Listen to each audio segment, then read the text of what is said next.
Hello world, this is Edward Bevilacqua, publisher of Ciao Tutti and Vice President Board Member of the Italian American Club here in Las Vegas. And today we are sitting here with Joseph Del Popolo Jr. And Joseph is president of the Frank Sinatra Society of Las Vegas.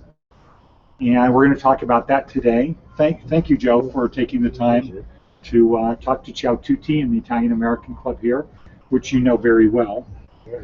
So, Joseph, we usually start, I'm going to call you Joe. Sure. Okay. We're going to start with your Italian roots.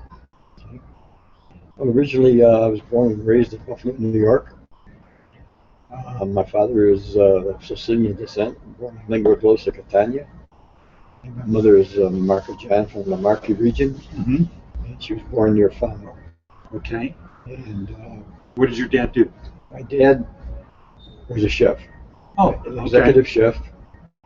And he was 22 years the executive chef at the Jewish City Club in Buffalo, New York. Okay. And that was quite an honor for him, being a born Sicilian. And it was quite a prominent club, 800 members. Wow. And it was the cream of the cream of the Jewish population there. And so did you grow up in the restaurant I business? grew up in the restaurant business. And At what age did you start? I was born and raised in the restaurant business. When I was 2 years old, I was in the high chair in my father and mother's spaghetti meatball little restaurant. All right. And then I went to work. My first major job in the restaurant business was at the Park Lane, which was the Caesar's Palace in Buffalo, New York. Okay. Is that on Bidwell Parkway? Bidwell? Is that on Bidwell Parkway? No, it's on Delaware Avenue. Okay. Delaware Avenue. On Gate Circle. Okay. And I started there as a one-day-a-week busboy on a Sunday busboy. How old? I was 17. Okay. 17. And I worked my way up. I stayed there 12 years, and I worked my way up to assistant manager. And the manager of the place at the time, Peter Gustacanamo, was kind of world's known. He's president emeritus of the Food Service Executives Association. Huh. Okay. He was a predominant figure in the Statler Foundation, and so forth. Well, what happened was I was happy with the job, a very prestigious job, and I was in charge of all the purchasing, the outside catering. We did a lot of catering with all the predominant homes, people at that time, doing weddings in their homes. Okay, got it. And I was in charge of that. So I got pretty well known in town, and what happened was my dad got an offer to go to the Seagram Tower in Niagara Falls. I don't know how they changed the name to it now, but I don't remember what they call it. But and he went over there to be the executive chef of 11 restaurants. And with that, the club asked me to be the general manager. The Jewish club? The Jewish club. Okay, got it. So I went over there. And you're familiar with it because you grew up, your dad was always there. And I knew all the clientele. Sure. The Park Lane Oh, I see. was Sure. predominantly Jewish Yeah. clientele. And I would say it was 80-20 with 10% Italian Okay. clientele. And I knew everybody there, so they took a liking to me and so forth and so on. So they asked me to be the manager. So then I went there for about a year and a half. And I was a young fellow at the time. It was a pretty tough job. You know. Sure. I can imagine. It was pretty tough. And so they built a brand new Holiday Inn on Delaware Avenue, which is like the Rodeo Drive of Buffalo. And they built a brand new Holiday Inn.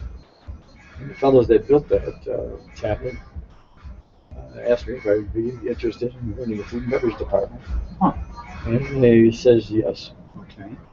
So I ran that for a while, about 2 years. And then I got an offer to go out of town. An Italian fellow that used to come to Vegas here was opening up a place down in El Paso. Wow. And he has Big change. Well, yeah, he has. In fact, I jumped the story a little. After I left there, I opened my own restaurant. I should go back and In say Buffalo? in Buffalo. It was a real high-end French restaurant. And the unfortunate part is I went through a divorce and I had to give up the restaurant. But then with that, I left and came to Las Vegas in '75. 75. So that's before Angelo Casaro. Yeah, A few years before. A few years before Angelo, yes. Was Benny here? Benny was already here. Benny was Now, here. I've known Benny probably when we were teenagers together. Really? I knew him before he got married. Wow. And he was a teenager. Well, Angelo I never really met. I don't know why. You were in the restaurant business, he was in the plumbing business. Yeah, but I never really met him. But Benny I knew. What did Benny do? Was he in the restaurant business then? Not to my knowledge. Okay. Well, I was there. Right. After I left Buffalo, he had I think he opened up a place. You know Russell Salvatore, right? Very well. Okay.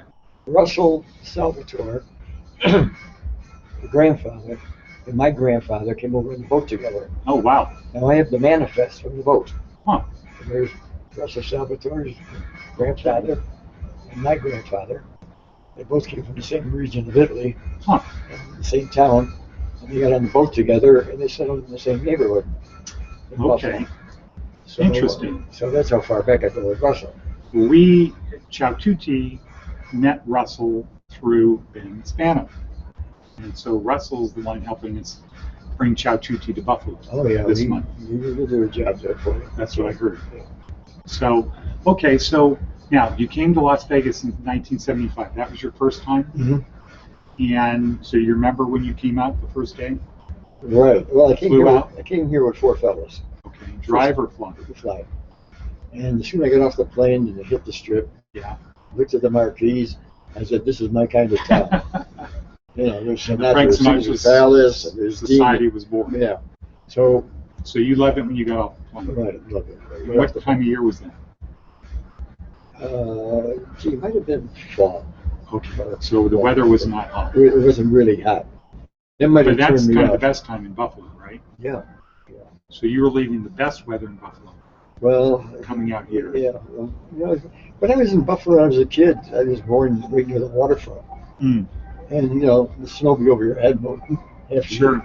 And I thought the whole world was like that. Oh. So it didn't, you know, Right. It was normal. and I didn't really travel that much prior to coming to Las Vegas.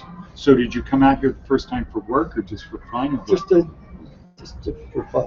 okay. And did you go to any of the shows?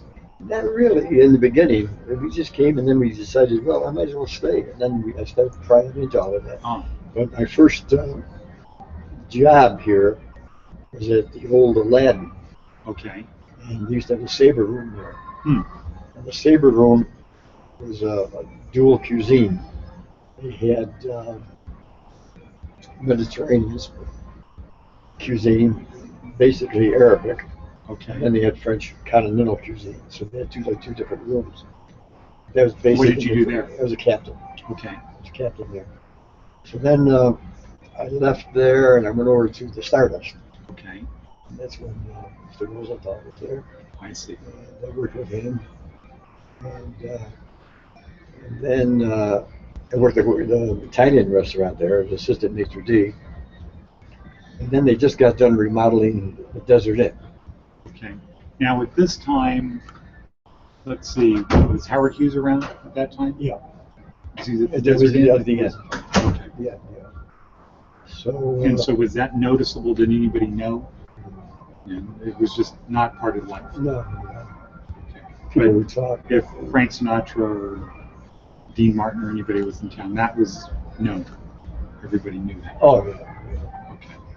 Oh wait, where was Frank Sinatra? Where did he stay when he was here? When he was working Caesars when I got there. Okay. He was done with the Sands. Okay. And then he worked Caesars. Prior to that, I met him twice before in Buffalo. Huh. Met him in Buffalo. Okay. And So is this a good segue into the Frank Sinatra Society here? yeah, because I figured I've been a collector of Frank Sinatra since I was a kid. Okay. And how that got started was when I was young. I used to hear my cousins play the records. Mhm. They were listening to Frank Sinatra. Okay. And me, as a 5-year-old kid, I was listening to the trumpet player, who was Harry James. I see. So I started taking trumpet lessons. Huh. So now, as the years progressed, I started hearing Frank Sinatra instead of the trumpet. Got it. And then I said, wow, this guy is something else. So that's how that started. And then the clique of fellas in the neighborhood, everybody loved Frank Sinatra. Mm. All the jukeboxes, they were 80% Frank Sinatra, 20% somebody else. What's your favorite Sinatra song? I can't name. If I said, let's listen to one right now, what would you say? Right now, that's a tough one for me. If I said, just right now, we're going to play one. But I got some songs that are offbeat. You don't hear them all the time. I see. But one that I really like that he does is Saloon Song. Saloon song? Drinking Again. Oh, yeah, I think I saw that at the Bob Anderson show. Is it Drinking Again? I think so. Yeah. He did one like that's kind of slow, Yeah. kind of down. Real down. Yeah. I love that kind of Sinatra. Okay. I think on that one, if it's the one I'm thinking of, he's in the show, he's wearing a trench coat at the Bob Anderson show, and they have the sound of the rain outside. Oh, is that something called Rain? Who's a song called Rain? Well, I don't know. I don't remember. But he does one for my baby. Angel Eyes. He that. does Angel Eyes. This was just a very dark, not fast, not upbeat. Let me get you drinking. Okay, so what's the society? Because I saw on your Facebook you have 1,700 likes or members or something. Right. Well, I'm on Facebook. Now, when I started the Sinatra Society here in town, it was strictly getting together, having meetings at the Las Vegas Italian American Club. Okay. And we used to meet once a month, have a meeting, maybe have a dinner, and then they used to have dances every 6 months. Huh. And we'd raffle off. There was a fellow in our society, Asad, he was an Iranian fellow, and he was a member, and he was an oil painter. So he painted portraits of Frank Sinatra, and what we would do was auction them off at our dances. I see. And that would, kind of create interest and so forth and so on. And I don't have any of this one. Oh yeah, there it is. This one. Oh wow. Okay. So I'm going to just hold this up here. So that's the first news magazine that we did. This was the first one. Right. 4 pages. That was it. And I had no editor or anything. I just banged that out. And, I don't know how HR might. So there's you. Yeah. And that girl came out of the audience. And how I introduced the Sinatra Society was Sinatra was appearing at the Aladdin Hotel for UNLV. And what he used to do is put on a concert, and he would donate $1 million to UNLV. Wow. With that concert. Wow. So prior to that, I got the Sinatra Society. I got it incorporated, and I talked to an attorney. He had worked with Mr. Sinatra, and I talked to Dave Pearl. You know Dave? No. But Dave Pearl was very instrumental in UNLV, especially in the athletic department. And we talked, and he said, "Okay, when we do the show, I'll talk to Mr. Sinatra and see what we could do." He says, "Okay, write up a presentation speech, and I'll give it to him and get it okay." So I'm in the audience, all nervous and so forth and so on, and they announced it. Joseph Del Popolo from the Sinatra Society of Las Vegas would like to say something, and I came out there and actually asking permission from Mr. Sinatra if I could do this. And now we had 1,600 people there, and of course So what did you And say? I'm nervous and excited and so forth and so on. And I says I would be honored to represent Frank Sinatra in Las Vegas through the Sinatra Society of Las Vegas that was incorporated on July 13th, 1939. Or 19, I'm sorry. July 13, 1939 is when he made his first song, Okay. recorded his first song. So what I did was I used that date July 13th. as our start date. Okay. What year? 79. 79. So it was his 40 40th year. Right. Got it. So and then his 40th year in show business, Caesar's Palace had a big blowout Ah, okay. at Caesar's that year. They had two 40 by 80 oil paintings hanging on the front of Caesar's Wow. of him. Hmm. And I don't have that one here. And that's how they kicked that off. So what happened was we got a lot of people coming out of the audience. And one fellow that came out of the audience, Pete Nicola, worked for the Review Journal. Hmm. And we started talking, and he says, you know, if you don't have anybody to help you out with the magazine, because I told him I wanted to do a magazine, Yeah. he says, I'd be glad to do that for you. Wow. I says, you know, it's kind of tough getting started. There's no money. Yeah. I was really footing the whole bill. Sure. And so we got started. And he came and became my editor, and Oh, yeah? That's cool. we kicked it off. And then, as you well know, getting started, hand delivering, Yeah. and so forth. I had newsletters all over town. Oh, did you? Yeah, Okay. you know, So like, little stacks of bucks. Huh. So, and then the Sinatra concerts. I have my little Bobby Soxers there. Okay. All these girls dress Uh-huh. up like little Bobby Sure. Soxers, and they would be passing out the newsletters to all the people in the Wow. coming out of the show. And that's how that started. So, So now was the goal to get people to be members or Members. buy subscriptions or what? right. Well, that went on for about 3 years. And I got an offer for a job down in Texas. And it was a job that I couldn't refuse. I had to go. So, 7 of us guys from Las Vegas, we went down there with this rich Italian guy who was half owner of Sassoon. Hmm. He had factories down in Juarez. They were making his clothing. But what he always wanted was a real elegant hangout restaurant that he had in Philadelphia, where he's from. Okay. And he was a big time gambler here in town. So we got together, 7 of us. He picked us out, handpicked us really. And he said, if you guys are interested, I'll give you Las Vegas wages, I'll give you room and board, so forth and so on. He made it real juicy for Sure. us. So, okay.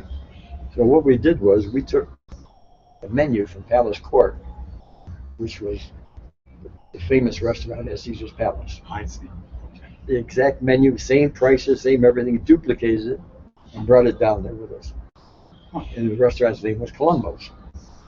Okay. Good. Now name. we're all at a tuxedo place, all the servers, everybody in tuxes, and we put on the real Las Vegas This is style. in El Paso. El Paso, Texas. Wow. Now that's it. But for us, working in Vegas, El Paso for some reason sounded very sexy. For some reason. Well, I was really surprised. I said, it's a nice town. Is There's it? some good, nice people down there, and a lot of money people. Okay. I did not know that. Yeah, a lot of money there. Okay. So we opened up the doors, and we had the cream de la cream of El Paso. Sure. I for can the imagine openings. that. And in fact, Red Buttons opened up for us. Huh. And we tried to get Frank Sinatra to come, and he couldn't because of prior Hmm. engagement. So Red Buttons was there opening night. Well, I can't remember. But so we opened up, and it was a big splash, big hit. And we had the best of both worlds. We had all these fairly well-to-do people from El Paso there. Sure. Plus, we had all the Mexican traffic. Oh. And there was a lot of The wealthy people from Mexico. Yeah, Okay. yeah, they come there. Because I don't imagine there was too many really nice restaurants in El Paso. No, not to this caliber. Yeah. I mean, this was like cream de la cream of Las Vegas. Well, let me ask you this: what do you consider the top restaurants here? Right at the moment? Yeah. For an Italian restaurant, Yeah. it's a El Molino. Okay. Yeah. I interviewed. Do you know Patrick Littlejohn, general manager? there? Yes, I met him. Yeah. My grandson works there. Oh, really? My grandson works Worked in there for a long time, probably, Yeah, right? ever since they were. 11 years. You told me they don't have turnover there. No, he's there. And my What's his grandson, Anthony Palumbo. Okay, Anthony Palumbo, because I might see Patrick tomorrow. Okay, yeah. We interviewed him last week. Oh, good. It's for Anthony. Okay. And he's my daughter's son. He speaks fluent Neapolitan. Okay. And my wife was married to a fellow from Italy. Oh. So my grandson is very fluent Italian. And of course, when he was a little kid, he used to sit on the counter with me and help me check food and everything. So Okay. Well, What other places do you like? Italian? Yeah. El Molino, I was very impressed with. The Italian American Club, Of course. Well, we you know, know I'm that. not being just saying that. The Italian American Club is very, very, very nice. Mhm. I would recommend that to anybody. Of course, Ferraro's is a mainstay in town here. Okay, yeah. I've They've been here a long time. known Gino since he got in business here. He does a fine job. Have you been to Trattoria Reggiano in the No. Venetian? No. They have one in the Venetian. They have one at the downtown Summer that they opened in April. I haven't been out there that much. No. You live over on this side. Yeah, I didn't get up that far, but I got to make the rounds more. I don't make the rounds like I used to. So this is Trattoria Reggiano is owned by Fifth Avenue Restaurant Group, which is Frank Sinatra from New Jersey, and his family. His son Rob is actively involved, but they have 50 restaurants in town, mainly in the food courts. All the Johnny Rockets, Haagen-Dazs, Yeah, I see the big advertising. 900 employee operation. Yeah, very nice. How about Pizza Rock? You've I been there haven't yet? been there yet. I just noticed the sign here. I haven't even been downtown. I got to be honest with you, I haven't been out that much. The Tuscany I like. Okay. Tuscany's nice. Been in town a long time. Like steady, consistent job. Now wait, is this the one in Henderson? Henderson. Okay, yeah, right. So Blue and that guy. yeah. That they do. They do a fine job, and it's consistent, which is Mhm. a big plus. Do you happen to know Chris Eisler, chef? He's been around a long time, but Yeah, the names. he was at a lot of the places where you were when Sinatra was here. He was. I don't think it was at Caesar's. I think it was before Caesar's, but he was the hotel's chef for Frank Sinatra. And then he left to be Ted Turner's chef at his 850,000 acre ranch in New Mexico for 4 years. And then he came back. Now he has a place in Henderson, not far from Tuscany, called Parmesan Subs, but it's not a sub shop. Huh. So one of his problems is, he's this very high, taught in Italy, taught at UNLV, big chef at a lot of the major The properties name's here. starting to come back to me. Yeah. And blonde-haired guy, Northern Italian, blue eyes, blonde hair, speaks Italian. You wouldn't think he was Italian looking at him, but so Well, that sounds good. Yeah, I gotta Piero's. meet it. I would like to meet Piero's. Piero's is very good. there's a lot of great Italian restaurants here. Yeah, a lot have come and gone. You know, unfortunately, I had a restaurant here, and I was in Fellini's was. Okay. I was in it before. At the Stratosphere? No, Fellini's on Charleston. Oh, okay. So I was in there before Fellini's. Okay. I took it over from where used to be a Shakey's Pizza, and on the outskirts of town. People tell me people used to go there with their horses and get pizza. That's how far out it was. So Back in the old days. back in the old days. So I took it over and renovated it, and I had it run about 3 years. Mm. And ran into some problems. They had partners, and Yeah. and That kind of thing happens. yeah, that'll sink you So Las Vegas has changed a lot quite a bit. since you've been Quite a bit. I personally like the old days. Okay. Uh, A lot of the guys who've been here a long time say that. yeah. But they say that everywhere. Well, it had a lot more. Except people from Pittsburgh. It had, People from Pittsburgh say it's really nice today. really. Yeah. Pittsburgh, I guess, didn't used to be great. Now it's great. Well, That's what I hear. I don't know. Buffalo used to be great in the old days. Yeah, so that's You my know. point. Is people will say, most places people say back then it was. Yeah, I like it better back Buffalo, then. Buffalo was a pretty nice town. Yeah, I know. Elegant restaurants, beautiful nightclubs. It was a real cabaret town. Yeah, If you like to make the rounds, that was the town. my grandparents came over from Italy, or my grandfather, and he had a brother in Niagara Falls. So my dad was born in Niagara Falls. Oh, really? Yeah. And then he came out here when he was young, not out here, to the Bay Area, which is where I was born. Well, the big restaurant in Niagara Falls is Como. Como. Huh.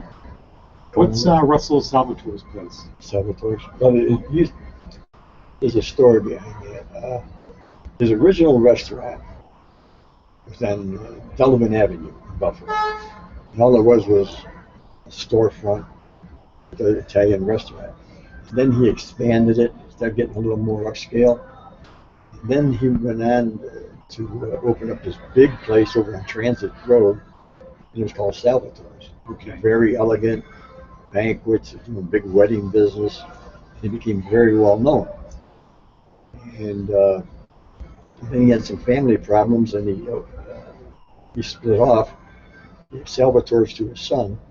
Okay. And he went on to open up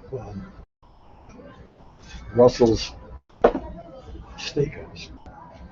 You mentioned that to me. Russell's Steakhouse. Yeah. So he opened that up. Very nice. Russell Salvatore, everything he does is first class. He doesn't.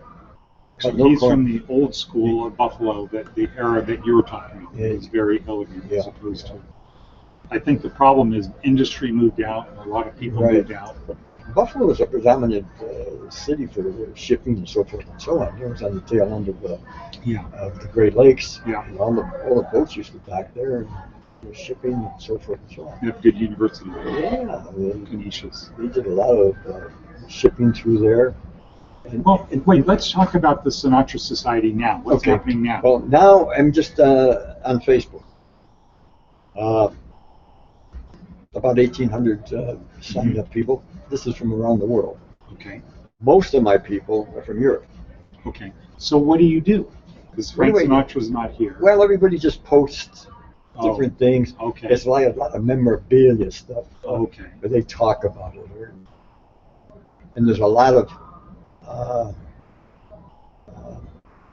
Sinatra tribute artists on there. Okay. Now, do you know Vince Falcone? Very well. Okay. So I had lunch with Vince 2 days ago Yeah, Vince is a great guy. at Nelson Sardelli's, Mhm. and Pete Barbuti was there. Do you know Pete? Oh, sure. Okay. And so Vince, of course, has a million stories. He's right there. Yeah. And have you seen the show, the Bob Anderson? Excellent. Yeah. Excellent. I remember Bob Anderson, 1978, seeing him. Okay. And this is when he was just a fledgling Right. at the top of the dunes. Okay. And that's when I used to hang out at the top of the dunes, because at that time, in '78, I was working on the strip. I was working at the Desert Inn. Hmm. So after work at night, we used to go to the top of Okay. the dunes and work out. But he was excellent then. you know, Okay. Now, how is Bob's show compared to Sinatra's show? Is it like a Sinatra show? Like, Yeah. Well, we know it's not Sinatra, but my dad, who you know very well, saw Sinatra, several times, and my dad said, that's like a Sinatra show. Yeah. It's not like a different show that had a show that Sinatra never did. He said, this would be like a show. Is that right? yeah, but when Sinatra was in town. Yeah. I'll give you an example why I stayed here. When Sinatra was in town, the whole town hummed. Huh. I was working at the Desert Inn at that time. Sinatra was playing Caesars. Yeah. And everybody would be humming. Sinatra was in town. And what would happen was the crowd would be different. The crowd would just switch. Oh, I see. Now, no matter where you worked or what job you did in Las Vegas, when Sinatra was here, you made money. No matter what hotel you worked at, Because made people money. came in. it was, Wow. he brought the money with him. Now, what about Dean Martin? Dean Martin is more,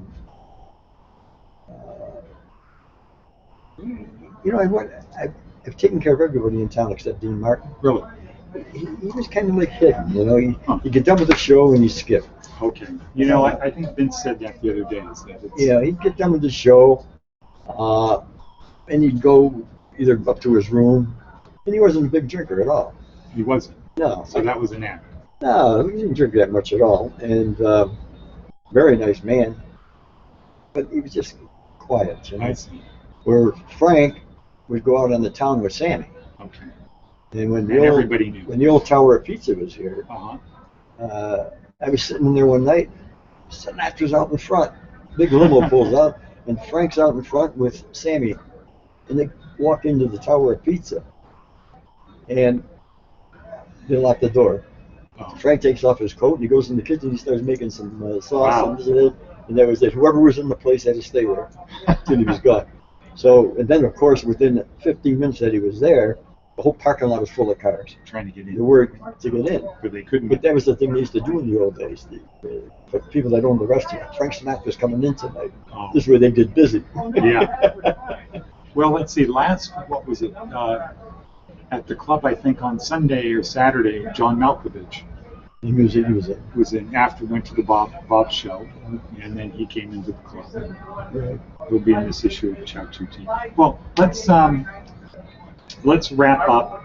What have I missed talking about regarding this? Well, I would like to further, of course, with Sinatra's 100th birthday coming up. Yeah.